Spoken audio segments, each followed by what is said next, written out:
Lavínia Mendonça encarava seu reflexo no espelho do banheiro feminino do Fórum de Justiça de Porto Alegre. Aos 38 anos, seu rosto ainda mantinha uma beleza serena, apesar das olheiras profundas que testemunhavam noites insones. Ajeitou o eterno azul marinho comprado especialmente para aquela ocasião. Não era qualquer dia. Era o dia em que enfrentaria Tadeu Vasconcelos, seu marido por 12 anos, no tribunal de divórcio. 12 anos. Uma eternidade vivida entre sonhos despedaçados e tentativas frustradas. 12 anos esperando por um filho que nunca veio, enquanto as acusações de Tadeu cresciam junto com seu desprezo. Você não é mulher completa, ele dizia nos últimos tempos, quando chegava tarde da clínica odontológica onde era sócio majoritário. Lavínia respirou fundo. Como farmacêutica bioquímica, sempre confiou na ciência. Os exames médicos, que indicavam sua perfeita fertilidade, estavam guardados em sua pasta. Mas Tadeu recusava-se a fazer os dele, transferindo toda a culpa para ela, humilhando-a em jantares de família, em conversas com amigos. Doutora Lavínia, chamou a jovem estagiária de direito. Doutora Cecília pediu para avisar que estão te aguardando na sala 3. Cecília Pimentel era sua advogada e amiga desde os tempos da faculdade. Foi ela quem convenceu Lavínia a investigar o marido depois que uma funcionária da farmácia onde trabalhava comentou despretensiosamente ter visto Tadeu entrando em um motel da Zona Norte com uma mulher loira. O que Lavínia descobriu foi muito pior que uma simples infidelidade. Havia um esquema financeiro, uma outra vida e um segredo médico que explicava por que, após tantas tentativas, nunca conseguiram ter um filho. Um segredo que Tadeu manteve por todos aqueles anos, enquanto culpava exclusivamente a esposa. Ao caminhar pelo corredor do tribunal, Lavínia sentiu um frio no estômago ao avistar os cabelos grisalhos de seu sogro, Arnaldo Vasconcelos, patriarca de uma das famílias mais influentes da cidade. Ao lado dele, sua sogra Dulce evitou seu olhar. Ironicamente, foi justamente Dulce quem, sem querer, forneceu a última peça do quebra-cabeça, ao mencionar um procedimento médico que Tadeu fizera na adolescência. Está pronta? Perguntou Cecília, tocando seu ombro. Estou pronta para acabar com essa farsa de uma vez por todas. Lavínia entrou na sala com o queixo erguido. Tadeu já estava lá, com seu advogado caríssimo. Por um segundo, seus olhares se cruzaram, e ela pôde ver a confiança arrogante no rosto do homem que um dia amou. O senhor não pode falar desse jeito com a requerente. A voz da juíza doutora Berenice Santiago ecoou pela sala quando Tadeu, vermelho de raiva, apontou o dedo para Lavínia após ela questionar a divisão de bens. Essa mulher quer metade do que construí sozinho, vociferou ele. Quando nos casamos, ela não tinha nada além daquele diploma pendurado na parede. Lavínia observava a cena com uma estranha calma. Durante anos, aquelas explosões de Tadeu a deixavam em pedaços. Agora, era como assistir a um filme previsível, onde já conhecia cada cena. O doutor sabe muito bem que a clínica odontológica foi expandida durante nosso casamento, com investimento da minha parte, respondeu Lavínia sem alterar o tom. O dinheiro que economizei trabalhando em 2 empregos enquanto você construía seu império? Tadeu sorriu com desdém. Dinheirinho de farmacêutica? Metade do que tenho. Por favor. E ainda por cima sem me dar nem mesmo um filho, foi quando o advogado de Tadeu tentou acalmá-lo, sussurrando algo em seu ouvido. Mas era tarde demais. Tadeu se levantou, trêmulo. 12 anos, meritíssima. 12 anos tentando ter um filho com essa mulher seca. Um silêncio mortal tomou conta da sala. Cecília apertou a mão de Lavínia sob a mesa. Nem para me dar um filho ela serviu. bradou Tadeu, enquanto seu advogado tentava desesperadamente fazê-lo se sentar. Lavínia sentiu todas as humilhações daqueles anos se acumularem em sua garganta. As festas de família, onde tias perguntavam sobre crianças. Os olhares de pena, os comentários velados sobre adoção. As noites em que Tadeu virava de costas na cama, culpando-a pelo fracasso do casamento. Foi quando Dulce, mãe de Tadeu, entrou na sala do tribunal, seguida por uma jovem loira de aproximadamente 25 anos. Carregava um bebê de colo. "Dulce, o que você está fazendo?" perguntou Arnaldo, levantando-se bruscamente. Tadeu congelou ao ver a cena. Seu rosto empalideceu, enquanto a jovem caminhava até Lavínia e colocava uma pasta em suas mãos. "Sinto muito", disse a moça, com lágrimas nos olhos. "Ele me disse que era separado." Lavínia abriu a pasta enquanto o juiz exigia explicações. Ali estavam os exames confirmando a paternidade de Tadeu. O filho que ele teve com Bruna, sua assistente na clínica. O filho que ele escondeu por quase um ano, enquanto continuava a culpar Lavínia pela ausência de crianças no casamento. "Meritíssima, tenho mais documentos para apresentar", disse Cecília, entregando uma pasta à juíza. "Exames médicos do requerente que comprovam que ele realizou uma vasectomia há 15 anos, antes mesmo de conhecer minha cliente. Vasectomia que ele manteve em segredo durante todo o casamento. O tribunal inteiro parecia ter parado no tempo. A juíza Berenice olhava os documentos com uma expressão severa, enquanto Tadeu, lívido, permanecia de pé, com a boca entreaberta, como se as palavras tivessem fugido. "Isso não pode ser verdade", murmurou ele finalmente. "Esses documentos são falsos." Lavínia se levantou lentamente. As lágrimas que antes escorriam por seu rosto haviam secado.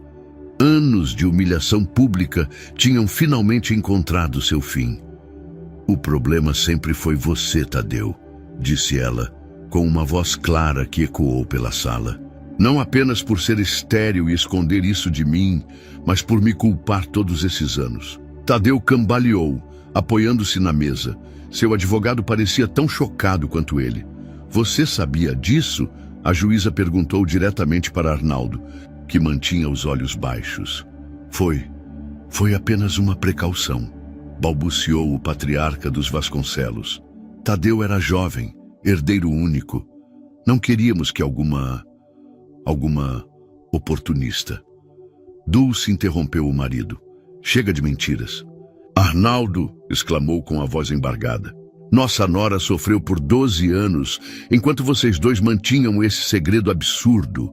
Foi quando Bruna, a jovem loira, deu um passo à frente. Doutor Tadeu me disse que a esposa não podia ter filhos e que eles estavam separados. Quando descobri a verdade, ele me ofereceu dinheiro para sumir com o bebê." A sala explodiu em murmúrios. O advogado de Tadeu pediu um recesso, claramente percebendo que o caso estava perdido. Mas a juíza negou.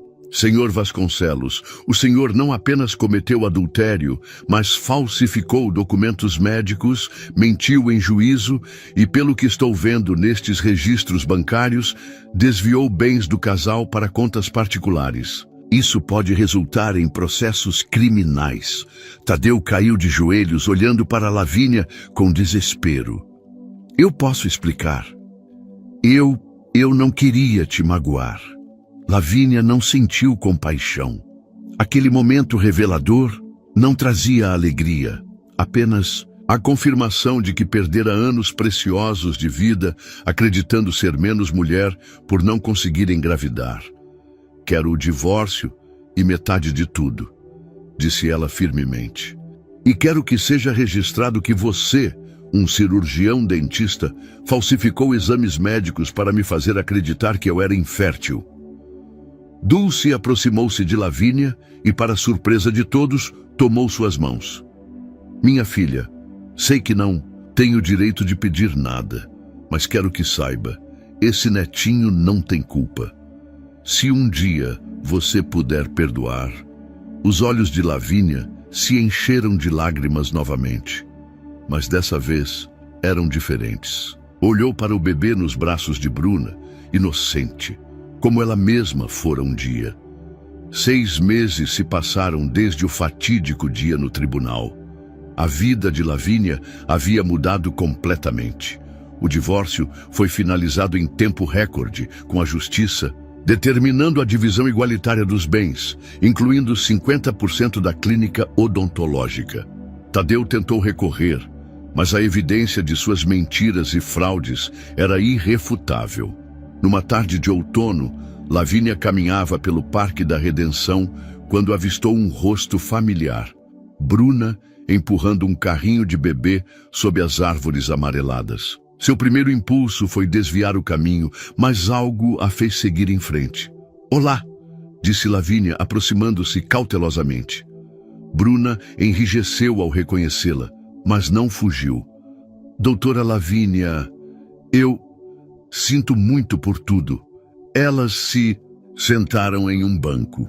O pequeno Benício, agora com quase 1 ano, balbuciava alegremente, alheio ao passado turbulento que conectava as duas mulheres.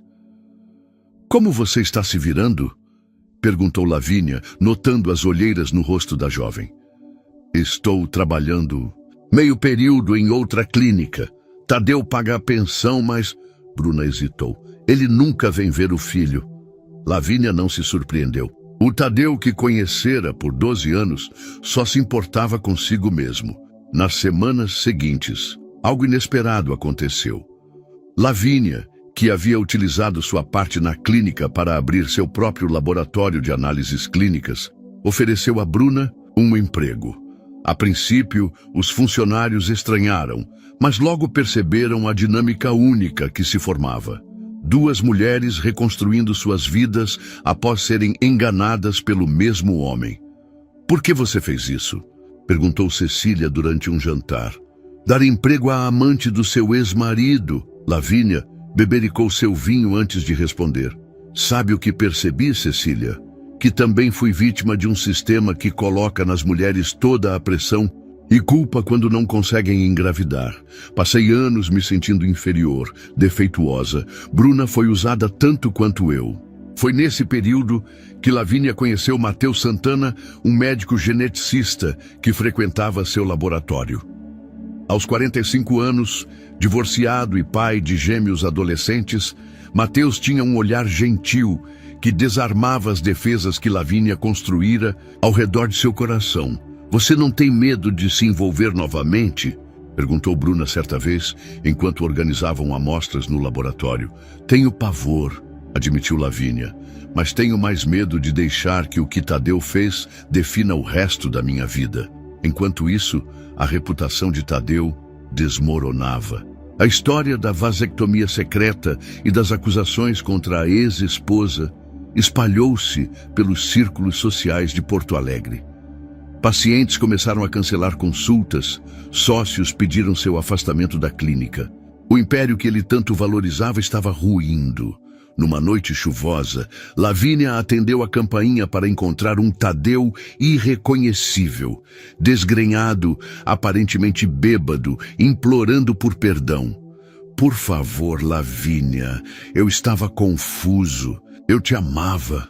Lavínia observou Tadeu parado em sua porta, uma versão desfigurada do homem poderoso que um dia fora. A chuva escorria por seu rosto, misturando-se às lágrimas. Seus olhos, antes arrogantes, agora imploravam por algo que ela não podia mais oferecer. "Vá embora, Tadeu", disse ela, com uma firmeza que surpreendeu a ambos. "Acabou. Não me deixe assim, Lavínia. Estou perdendo tudo. A clínica, os amigos, o respeito." Sua voz embargou. "Meu pai não fala mais comigo desde que a verdade veio à tona. Você é a única que pode me ajudar." "Como? Te ajudei durante 12 anos, enquanto você me fazia acreditar que eu era uma mulher falha", questionou ela, mantendo a porta entreaberta. "Foi um erro. Eu era jovem quando fiz a vasectomia. Pensei que poderia reverter quando quisesse. E por que não reverteu quando viu meu sofrimento?" A voz de Lavínia elevou-se pela primeira vez. Por que preferiu me assistir chorando mês após mês quando minha menstruação vinha, confirmando mais uma tentativa fracassada? Tadeu caiu de joelhos na varanda. Eu tive medo que você me deixasse se soubesse que o problema era comigo, medo de parecer menos homem, ele soluçou. E então, quando Bruna ficou grávida, o quê? Lavínia congelou. Como Bruna ficou grávida se você tinha vasectomia? O silêncio que se seguiu foi mais revelador que qualquer confissão. Mateus, que estava na sala de Lavínia esperando para levá-la ao cinema, aproximou-se da porta. Você está dizendo que o bebê não é seu? Perguntou Lavínia, horrorizada com mais essa camada de mentiras. Tadeu baixou os olhos. Eu descobri que Bruna estava grávida de um ex-namorado. Ela ia fazer um aborto, mas eu vi uma oportunidade. Achei que se ela tivesse o bebê, eu me passasse por pai. Minha família finalmente me deixaria em paz com essa história de herdeiro. A revelação caiu como um raio. Lavínia cambaleou para trás, sendo amparada por Mateus. Toda a trama era mais sórdida do que imaginara. Tadeu, você precisa sair agora, disse Mateus com firmeza. Quem é você para me dizer o que fazer? Rosnou Tadeu, levantando-se, cambaleante. Sou alguém que respeita a Lavínia, algo que você claramente nunca fez, respondeu Mateus, sem elevar a voz. Foi quando Dulce apareceu no portão, protegida por um guarda-chuva. Seus olhos encontraram os do filho caído em desgraça e depois os de Lavínia. Ele veio implorar dinheiro, não foi? Perguntou a senhora. Os credores estão atrás dele. A clínica está à beira da falência depois que os sócios o expulsaram. Tadeu levantou-se cambaleando. Mãe, o que você está fazendo aqui? Vim impedir que você destrua o pouco de dignidade que ainda resta à nossa família, disse Dulce, subindo os degraus da varanda. Lavínia, perdoe-me por vir assim, mas precisava te alertar. Ele está desesperado. A tensão atingiu seu ápice quando Bruna surgiu com Benício no colo, saindo do carro de Dulce, estacionado na calçada. Ela havia escutado tudo. O bebê não é seu? Perguntou com os olhos marejados. Você me convenceu a não procurar o Diego, a dizer que o filho era seu, e agora Tadeu viu-se encurralado. Todas as suas mentiras convergiam para aquele momento na varanda da casa que um dia compartilhara com Lavínia. O império de falsidades que construíra ruía diante de seus olhos. Eu posso explicar. Eu só queria... Não, interrompeu Lavínia. Não queremos mais explicações. Nem eu, nem Bruna, nem sua mãe. Acabou, Tadeu. Foi nesse momento que ele enlouqueceu. Avançou contra Lavínia com fúria cega. Mas Mateus se colocou em caminho. Na confusão que se seguiu, Tadeu tropeçou e caiu violentamente contra a mesinha de vidro da varanda que se estilhaçou sob seu peso. O silêncio que se seguiu foi cortado pelo choro de Benício, assustado com o barulho.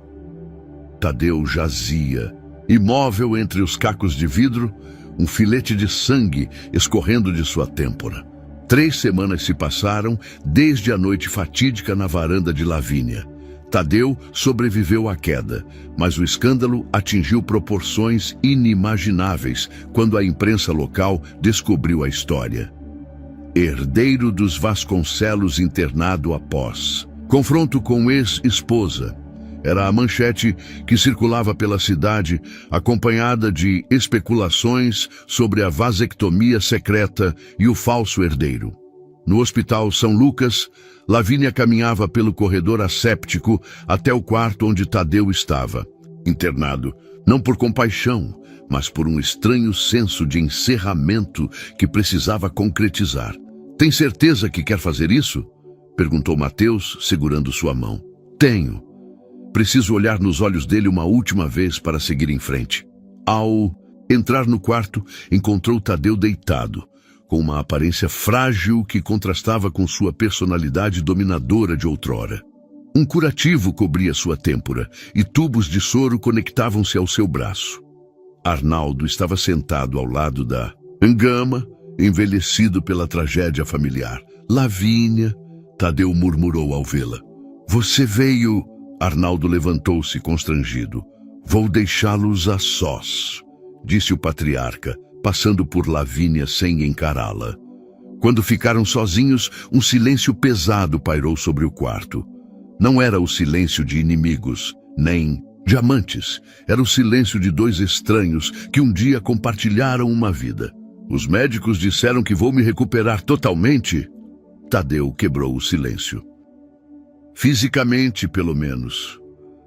Que bom, respondeu Lavínia sem emoção. Outro silêncio. Dessa vez, foram as lágrimas silenciosas de Tadeu que o quebraram. Perdi tudo, não foi? Ele disse, mais como constatação do que pergunta. A clínica, o respeito, você, até mesmo um filho que nunca foi meu. Lavínia sentou-se na cadeira deixada por Arnaldo. Por que, Tadeu? Por que manter a vasectomia em segredo todos esses anos? Por que me deixar acreditar que o problema era comigo? Ele desviou o olhar. No início foi covardia. Depois, tornou-se conveniente. Você se culpava tanto que nunca questionava meus horários estranhos, minhas viagens, meus gastos. Sua culpa me dava liberdade. A crueldade da confissão atingiu Lavínia como um soco, mas surpreendentemente não doeu como esperava. Era como se um tumor maligno tivesse sido finalmente extraído, deixando apenas a cicatriz. Vim te dizer que não vou processar você criminalmente, disse ela levantando-se. Nem pelo que fez comigo, nem pela agressão daquela noite. Não por piedade, mas porque não quero desperdiçar mais nenhum segundo da minha vida com você. Tadeu engoliu em seco. O que vai acontecer com Bruna e... o bebê? Ela entrou com um processo de DNA contra o verdadeiro pai da criança. Parece que ele sempre quis o filho, mas você o impediu com suas mentiras. E ao contrário de você, ele realmente quer ser pai. Lavínia caminhou até a porta, sentindo o peso de 12 anos saindo de seus ombros. No corredor, Mateus a esperava pacientemente. Nas semanas seguintes, a vida tomou novos rumos. O laboratório de Lavínia prosperava e sua relação com Mateus aprofundava-se em um ritmo tranquilo, sem pressa. Ela iniciou também um trabalho voluntário em uma clínica de fertilidade, aconselhando casais que enfrentavam dificuldades para conceber, compartilhando sua experiência e conhecimento científico. Numa tarde ensolarada, Lavínia recebeu uma visita inesperada em seu laboratório. Dulce Vasconcelos, elegante como sempre, trazia uma pequena caixa de madeira entalhada. São as joias da minha avó, explicou a senhora, colocando a caixa sobre a mesa. Deveriam ter sido suas quando você se casou com Tadeu, mas Arnaldo não permitiu. Agora quero que fiquem com você. Dulce, não posso aceitar. Por favor, interrompeu a senhora. Não como compensação pelo que aconteceu, pois nada poderia compensar, mas como um símbolo de que nem todas as tradições familiares são ruins. Antes de sair, Dulce acrescentou: Tadeu vendeu a casa e está se mudando para o Nordeste. Disse que quer recomeçar longe daqui. Espero que ele encontre paz, respondeu Lavínia, surpreendendo a si mesma com a sinceridade daquelas palavras. 4 anos depois, o sol de fim de tarde dourava o gramado do amplo jardim da casa de Lavínia e Mateus, no bairro Três Figueiras. Sob a sombra de uma antiga árvore, uma mesa comprida estava posta para o chá de aniversário de 5 anos de Benício. O menino corria pelo jardim, seguido por outros pequenos convidados, enquanto Bruna, agora casada com Diego, o verdadeiro pai da criança, ajudava a Lavínia a distribuir fatias de bolo. Ainda me pergunto como chegamos aqui, comentou Bruna, observando a cena familiar. Quem diria que um dia estaríamos celebrando juntas? Lavínia sorriu, passando a mão pelo ventre levemente arredondado de 6 meses de gestação. Aos 42 anos, ela esperava sua primeira filha com Mateus, concebida naturalmente após terem desistido das tentativas de fertilização in vitro. A vida tem caminhos estranhos, respondeu, entregando um prato para Cecília, que exibia orgulhosamente sua aliança de noivado. Se Tadeu não tivesse sido tão cruel, talvez ainda estivéssemos presos em relacionamentos vazios. Mateus aproximou-se, carregando uma bandeja de refrescos. Nos últimos anos, ele e Lavínia haviam transformado a antiga casa dela em um lar acolhedor, onde frequentemente recebiam amigos e familiares. "Alguma notícia dele?" perguntou Cecília, em voz baixa, referindo-se a Tadeu. "Dulce mencionou que ele abriu uma clínica pequena em Natal", respondeu Lavínia. "Parece que está sóbrio há 2 anos e faz trabalho voluntário em comunidades carentes." Ao longe, viam-se Arnaldo e Dulce Vasconcelos, sentados em um banco do jardim, observando o neto brincando. Após o escândalo, o casal havia se aproximado surpreendentemente de Lavínia, especialmente quando souberam de sua gravidez. Dulce, principalmente, vira naquele bebê a chance de redimir os erros da família. "Acho que ele finalmente encontrou um propósito", comentou Mateus. "Às vezes é preciso perder tudo para descobrir o que realmente importa." Lavínia assentiu, sentindo a filha se mexer em seu ventre. A menina, que se chamaria Aurora, cresceria conhecendo essa história complexa de dor e redenção, não como um conto de vilões e heróis, mas como um testemunho da fragilidade humana e da força necessária para reconstruir-se após a destruição. Quando a tarde começou a dar lugar ao crepúsculo, Lavínia pediu a atenção de todos para um brinde. Com uma taça de suco na mão, ela ergueu-a ao céu avermelhado. "A todos nós que aprendemos que família não é apenas sangue ou nome, é escolha, é compromisso, é amor verdadeiro." Ela olhou para cada rosto ao redor da mesa. "E a Benício, que sem saber uniu nossas histórias de maneiras que jamais poderíamos imaginar." Enquanto as taças se erguiam em celebração, Lavínia sentiu uma profunda gratidão, não pelo sofrimento que vivera, mas pela mulher que se tornara através dele. A mulher seca das acusações cruéis de Tadeu havia se transformado em uma fonte abundante de força, compaixão e vida. Naquela noite, quando todos já haviam partido e ela se preparava para dormir, Lavínia encontrou sobre sua penteadeira um envelope deixado discretamente por Dulce. Dentro havia uma carta de Tadeu, a primeira em 4 anos. "Lavínia, não. Espero seu perdão. Nem o mereço. Escrevo apenas para dizer que sua coragem em expor minhas mentiras me forçou a encarar a verdade sobre mim mesmo. A humilhação pública foi meu purgatório, mas também minha salvação.